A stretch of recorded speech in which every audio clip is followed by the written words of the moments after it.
Hey guys, good evening.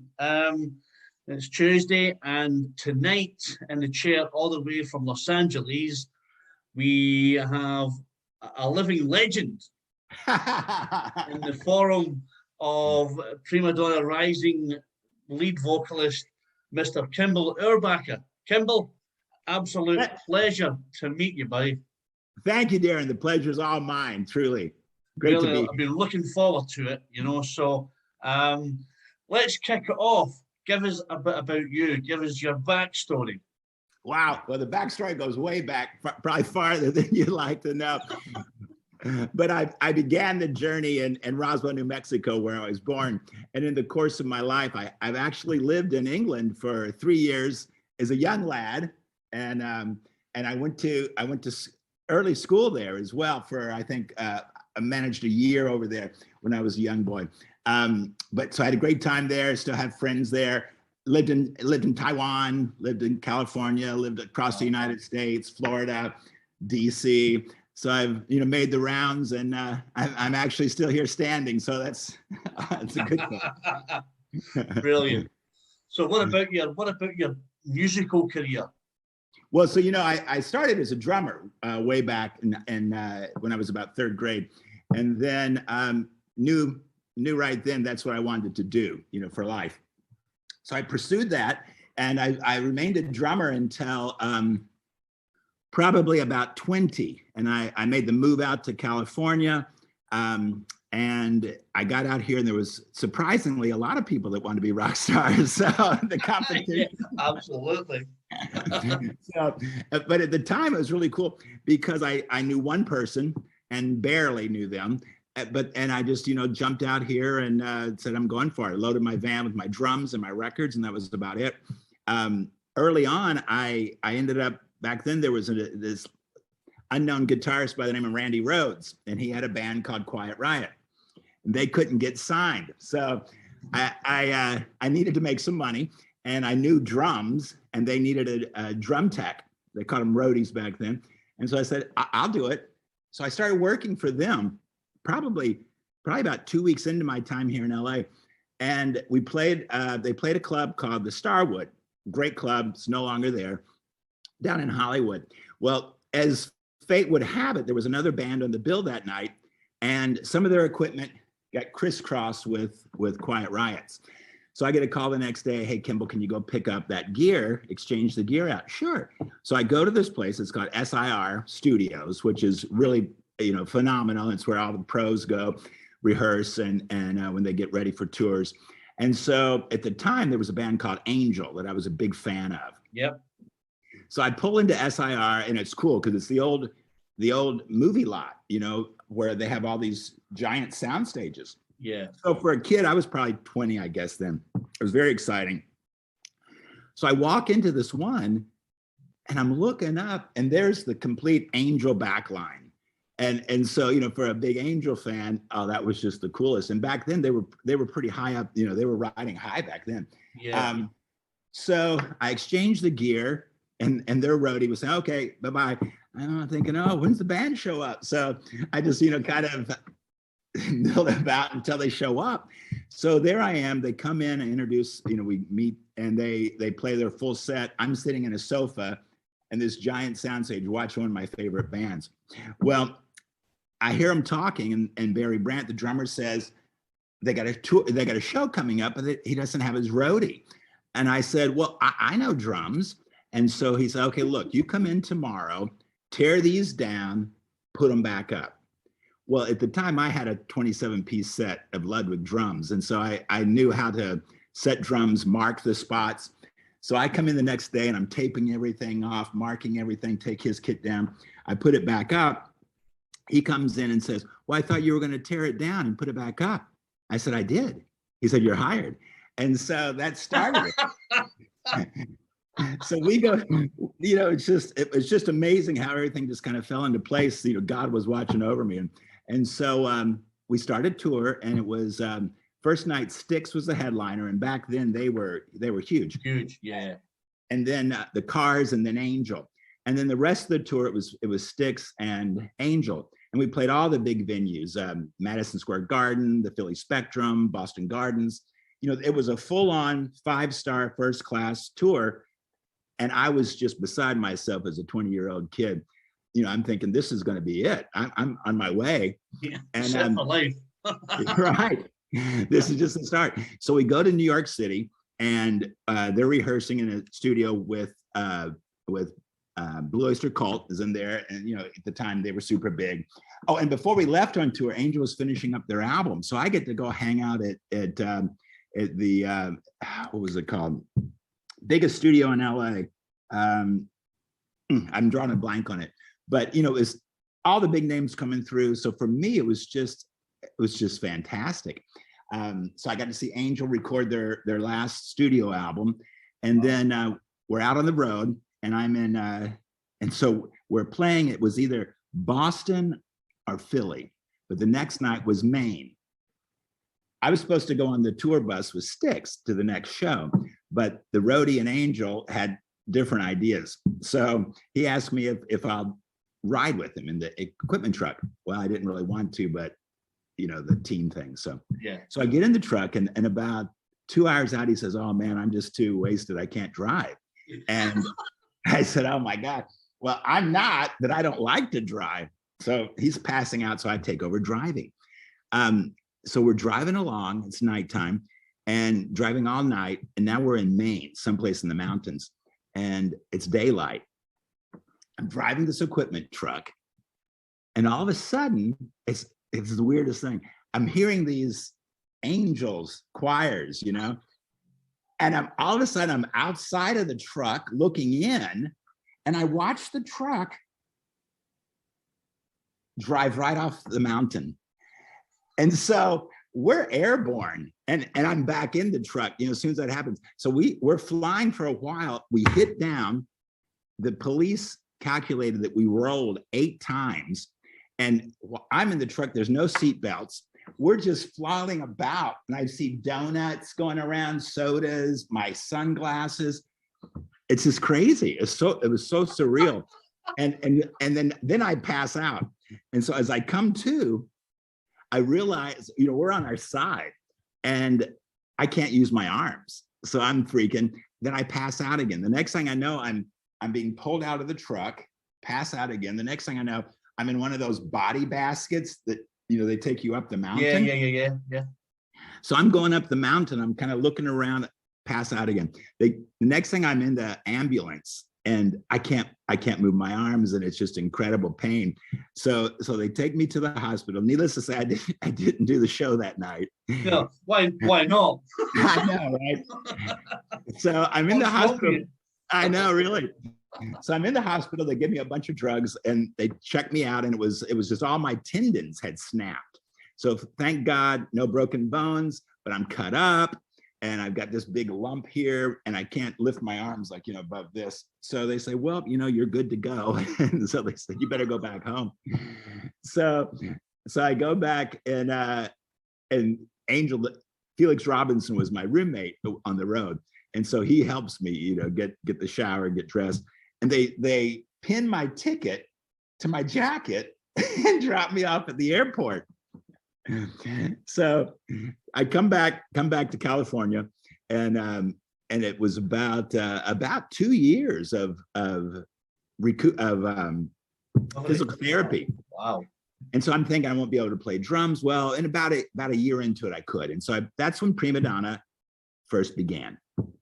And that was I was up in the Bay Area, and I was in a little town called Union City, and the band was really out of San Jose. And so it was all original music, and we played up there about 2 years, and then decided we should come to LA. And so we made the move to LA. And in that process is when an old drummer friend of mine was moving out, and I was always, believe it or not, I was a bit of a ham, and I like to be out there in front. So I was a singer as a drummer, and we said, you know what, maybe I'll do the frontman thing. And so by this time I'm probably 22, maybe something like that. And so he takes over drumming, and we started playing here in LA. And that was just when the whole hair metal was coming out. Yeah. just, it was just an amazing scene. The Sunset Strip was just the haven. And alive with good music. oh, Darren, I got to tell you, you walk down the strip and you're shoulder to shoulder. It's that tight. And it's all these beautiful young women in scantily clad clothes, so it's barely clothes, which what more can a young man ask for? And then all the rocker dudes, and everybody was out promoting their bands. And at that time, you know, people like Rat, we played with them. They were just another band. So many bands, we were all doing the same thing. And Peter probably told you this one story where there was this band was forming, and it was a guy, his name was Frank. Turns out he changes his name to Nikki Sixx later. But at that point, he invited us over to the apartment, and I had an offer to play drums. And our guitar player had an offer to play guitar. We talked, for one reason or another, we didn't do it. And then they got a different drummer, different guitar player, and became, of course, Motley Crue. Yeah. And but back then, you know, everybody was at square one. Yeah, just trying to kick off. I mean, is it still like that today? Is there still, you know, the band's rocking around and doing stuff, or is it kind of mellowed out? Well, you know, Darren, it's changed a lot, and I think probably a lot of it's the internet. So, you know, there's good and there's bad with it. We wouldn't be coming to the UK now if it wasn't for the internet. Yeah. But by the same token, bands have other ways of getting seen and heard. And the Strip, for me, it's still great fun. And when we play the Whiskey, you know, it's just like old home week. Yeah. And so the Strip is still fun. The Rainbow's still fun. But in the day, Darren, oh my gosh, those places were packed. And at the time, you could go into the Rainbow, and I remember sitting talking to this group of guys that just got signed. Turns out the guy's name's Axl Rose, and so we know where that went. But you would meet people like that, and then one night I was there at the Rainbow, and there was John Entwistle, Chris Squire, and Billy Sheehan, all at once. My three favorite bass players, and that was every night of the week.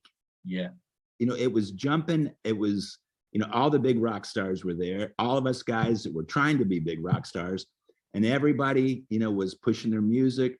And at the time, there were, let's see, on the Strip, there was the Whiskey, the Roxy, the Rainbow didn't have live music, but, you know, it was a big hangout. And then the Troubadour. Oh, and Gazzarri's, and then the Troubadour. And you just played those clubs, and you're pushing the band, and, you know, everybody's got their fingers crossed for the record deal. Yeah, for someone to just notice someone and take them and push them out there and try and make them a star. Exactly. And keep in mind, Randy Rhoads with Quiet Riot could not get signed to an American label. So, you know, it was tough. Isn't it? Insane. Yeah. And I remember when I remained friends with Randy, and as a matter of fact, the original Quiet Riot drummer was the best man in my wedding. So we all stayed friends. And I remember when he got the call to go audition for Ozzy. And he got it. And we were so excited for him, so happy for him. And, you know, we thought that was going to be the best thing. So, yeah, I mean, absolutely incredible. I mean, and the fact that you're friends with these guys, you know, and you probably, you don't let it go to your head. You're like, oh my God, I'm friends with this, you know, Randy Rhoads, legend, you know. Yeah. And, you know, and probably a bit grounded to a certain extent. Yeah, you know, I think so. And then remember, they weren't legends at the time. No, they were just 22 year old kids, just like me. And you know, we're all in that same. I mean, the rock stars of the hair metal days, the 80s, were all just young guys starting out. Yeah, you know, we never knew. And you know, one of the guys, a band would get the deal, and they'd go on, and some would, you know, fly, and some wouldn't. And so it was so exciting, though, because it could happen at any minute. Yeah. And you know, we slugged it out for about another, I guess, 5 years. And we got a deal. Turns out it was a small label, but, you know, at the time, you're happy to get it. It meant so much. Yeah. And so they did the album. It never got released. but there was a Japanese tour that was set up to support it, and the band broke up.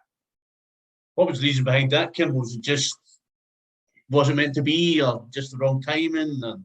Well, you know, a young man at that age doing what we were doing, you can get a little cocky.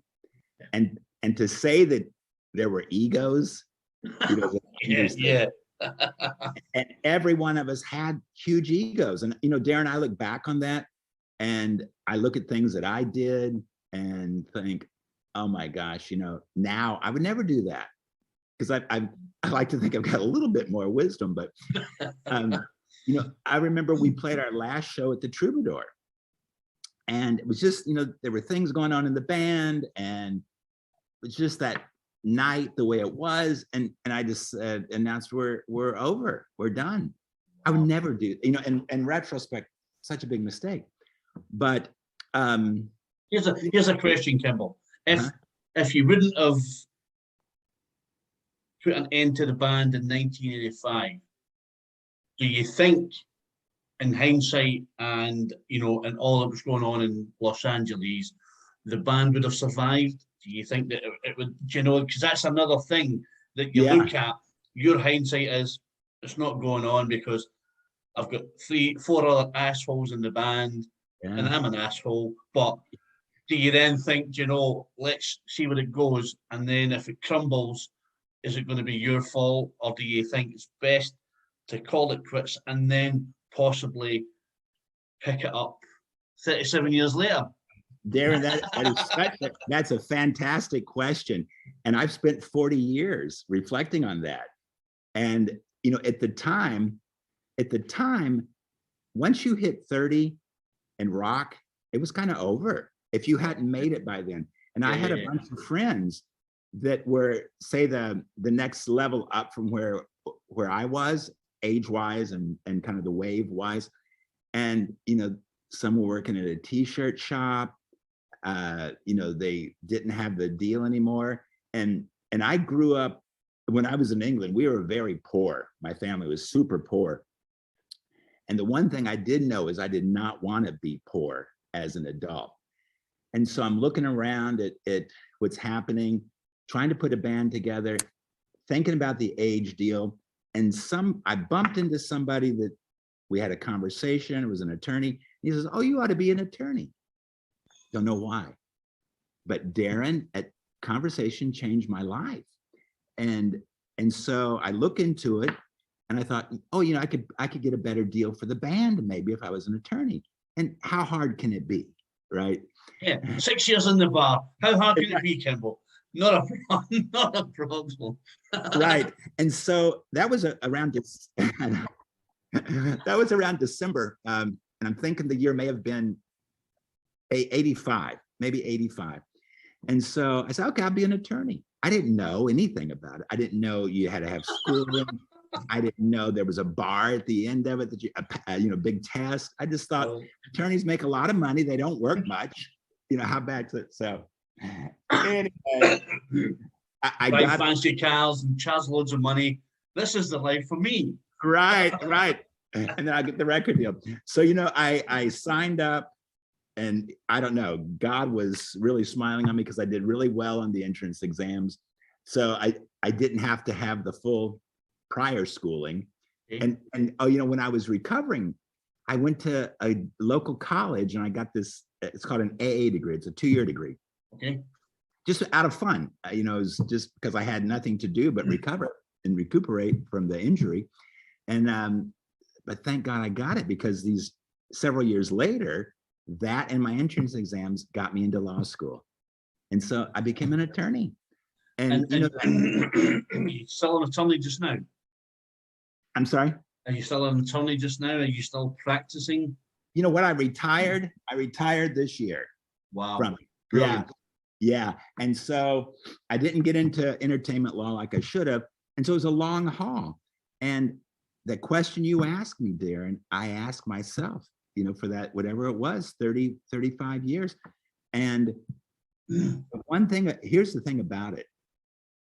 I ended up with a wonderful wife and 2 children that couldn't be better, and a very happy life. I had everything except the music. And so that's a tough question. If I had to trade everything I've got with my family, you know, I couldn't do that. My family, I would take this path. I wish I could have gotten this path with music, but I didn't. But then the weirdest thing happened. And all through those years, Darren, I kept my hair and I, you know, kept in shape, but I never gave up on the music. But in my, you know, when I would speak to people, they would say, well, are you going to get back into music? Well, you know, at 40, 50, and I kept thinking, I will. And then at some point, you know, I'm thinking, I don't want to look like some old man that's, you know, buggered and just saying, oh, you know, saggy skin. Yeah, exactly. I'm going to make it one day. And so openly, I would say, well, you know what? That ship sailed. But in my mind, in my heart, I said, but maybe it's not sailed completely away. Still busting to get out there. Oh yeah, there was still a tiny little spark. And then in 2018, my son was playing music by now. And I thought, you know what? I had done some music management over the years. And I thought, you know, I'm going to manage my son's band. And I knew that the UK was still a hotspot for hard rock, heavy metal. And so I started social networking. But by this time, Darren, it's done for me. You know, I was 50 something. And we meet this band called Joan of Arc, which you may know them. Yeah. And so we started being, you know, Facebook friends, and they ended up coming to the States. They did a club close by. My son and I went to see him. We hit it off, had a great rapport. And at the same time, right before that, the singer from Angel played in town, and I went to see him. It had been years, but I said, you know, he's older than I am, and he still sounds great. Oh, got it. Yeah. And so he and I, you know, had a meetup and reminisced, and it was great. And so that's starting the wheels going. Yeah. And then an old friend of mine, songwriter, writes a song for me. And it's basically the story I just told you about going over the cliff, about playing with Angel.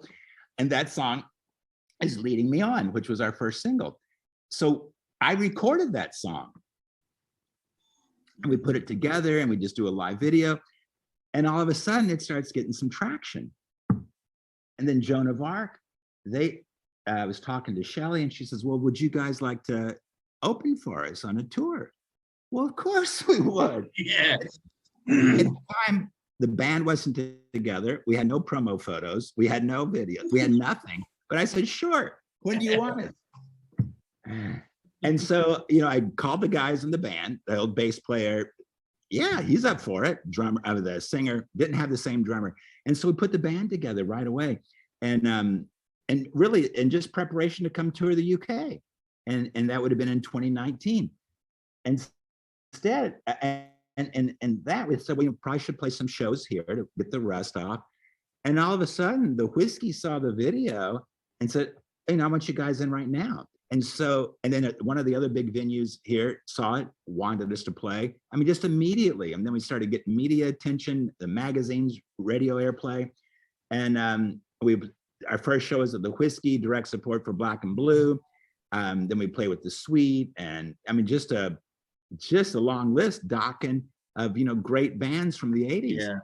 And then we got the tour set up, and I got plugged into to Shock City with Pete. And so they lined up some, you know, shows for us. Yeah.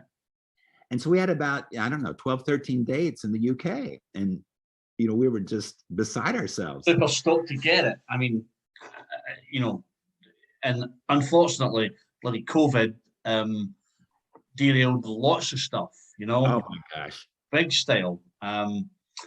For me as a reviewer, interviewer, it hasn't really stopped. I'll probably get, I said this to Pete, I'll probably get 30, 40 pieces of music every week. Wow. From record companies all over the world, PR companies, management companies, bands. you know, so I'm super busy. I'm probably out gigging 4 or 5 times a week, Wow. reviewing shows. Nice. And this is only my part-time gig, Kimble. I'm not. This is not my full-time shot. You know. Oh yeah. Okay. You know, and in between reviewing shows and going to gigs, I'm doing stuff like this. But do you know what? This is the best part. See, the interview. This is the best part because you get to know the person, you get to know the real them, their life, what they're all about. It's not like, you know, let's talk seriously about this. It's about giving your story, and it's so relatable. You know, I've been in the music industry for 35 years. Wow. Yeah. Managed bands, toured the world, looked Nice. after bands. You know, I've had such a varied life. You know, I've met Yeah. so many great people. Exciting stuff. Yeah, and Pete, you know, is a real good Oh, guy. You know, he's a great guy. yeah. You know, Yeah. and once you come to Britain, you know, it'll be great to hang out and just chat some more. And hopefully, when is the new record going to be ready? Is it ready now? Well, you know what? I was just looking at our timetable and trying to figure out, because everything's done, everything's recorded. It's down to the final. Can we get something out to, you know, by the time we get to the UK? And so I'm out ahead of the album, so we'll have it when we get there. And so I'm talking with the studio now, and fingers crossed we'll have something out there for that. But because we're down to about 2 weeks now before we get there, and you know, Darren, I've just got a great group of guys with me.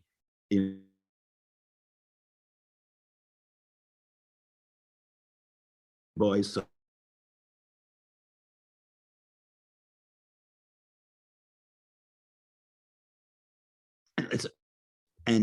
my screen is froze, Darren. Can you? Yeah, it's coming and going, Kimble. But it's fine. We'll just keep rolling until we run out of time. Okay, great. And so you're David Boyce is a friend of ours, as it turns out. He's caught us here at the Whiskey. He's with Heavy Pettin now. Yeah, great guy. And my son was playing keyboards for 2 years in the band, and he's off at college now. But so you know, great bunch of guys, and you know, we've got good bunch of friends in the UK. Little Goodman band, very, you know, good friends, been really helpful helping us get some of the details done. We're so excited because we're going to play with another good friend of ours. Black Rose will be our first show. Yeah. Down in Kent, and then we're playing with Star Circus. They're going to be opening 3 of the shows. The ones up in Scotland, and then the one at Newcastle. Yeah, brilliant. Yeah. And then we're going to do 2 shows with them down in it's Leicester. Lister, yeah. And Wolverhampton. Wolverhampton. Yeah. Same as an American accent, Kimble. Wolverhampton. Wolverhampton, Darren. That's what we call it. Where I come from. Oh, yeah. So, and so I'm so excited because, you know, I've known those guys for a long time on social media, and I've met Lowell and his band. They came here and did a tour in the LA area. But I'm so looking forward to meeting all those people and playing with these great musicians. And you know, those are just really good bands. And Glasgow is going to be headlining the shows up in Glasgow and Edinburgh. And you know, those guys are a legendary up there. And so super excited about that. Super excited about meeting all the guys and gals at Shock City. And you know, playing, we're just so looking forward to that. But just meeting everybody is going to be so much fun. It'll be epic. It'll be absolutely epic. I can't wait. I was so glad that Peter said, you know, I'll set you up with Kimble because he's such a character. He's got, like you, like me, I mean, I've 35 years in the business, got lots of stories, and he says, you'll just have such a great time. You know, obviously, doing it over Zoom and stuff doesn't do justice to meeting someone in person, you know, and getting their story. But I guess that'll be when you play Glasgow. I'll be like, yeah, he's a buddy of mine, you know.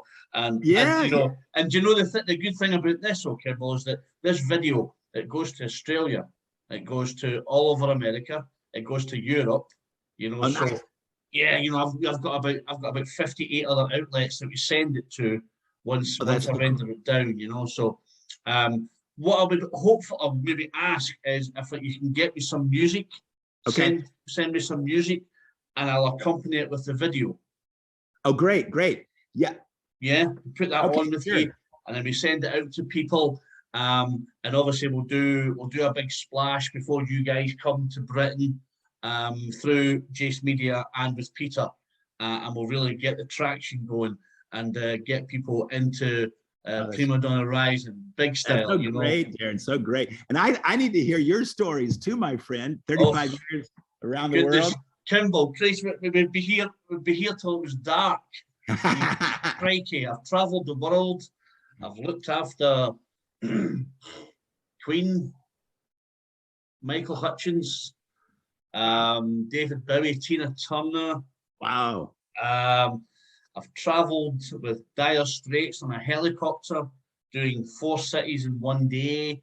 I've looked after Oasis. I've looked after Billy Idol. I've just, you know, I've had such. I've been like yourself. I've been so lucky that you hit the right place at the right time.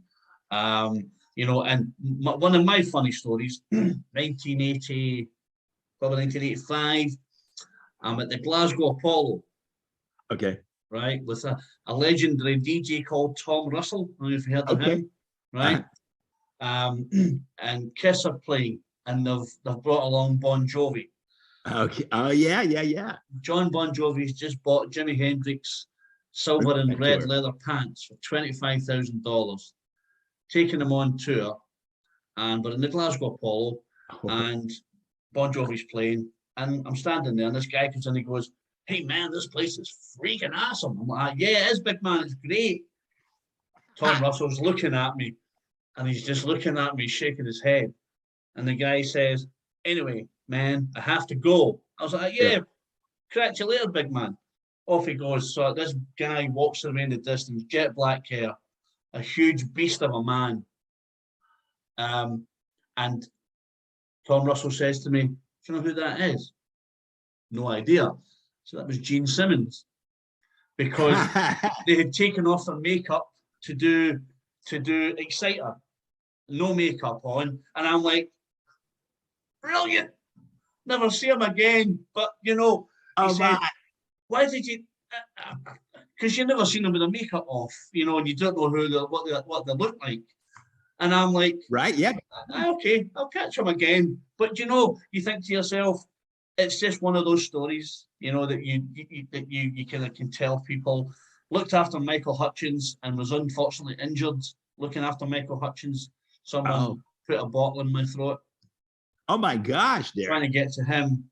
Wow. You know, so I injured myself, and I was looking after Billy Idol, and I couldn't move my feet because I had an accident, and my legs went through my feet, and I had loads of surgeries and stuff like Oh, that. But I came back to work, oh, my. and they said, "You need to look after Billy Idol." I was like, "All right, okay, no bother." At Ingliston Showground in Edinburgh, comes out of his dressing room, and I'm like a wee old man. I'm like this, trying to walk because my feet are so sore.